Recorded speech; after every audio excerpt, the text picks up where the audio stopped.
If LDPlayer shows failed to start engine, the emulator cannot launch the Android system correctly. Yeah, this usually happens because of virtualization settings, Windows conflicts, or damaged files. Let's fix it.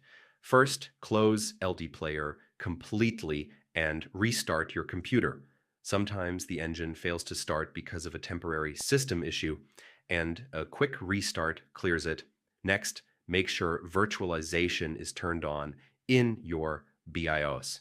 LDPlayer needs Intel VT or AMDV enabled to start the engine properly. After that, disable Hyper-V, Windows Hypervisor Platform, and Virtual Machine Platform. I mean, these Windows features often block LDPlayer from launching its engine. Now right-click LDPlayer and choose Run as Administrator. This gives the emulator permission to access the files and system settings it needs. You should also update LDPlayer and your graphics driver. Yeah, outdated versions can stop the engine from loading in 2026. If you still get the error, uninstall LDPlayer and install the latest version again. So if the engine files are damaged, reinstalling usually fixes it right away. And that's it.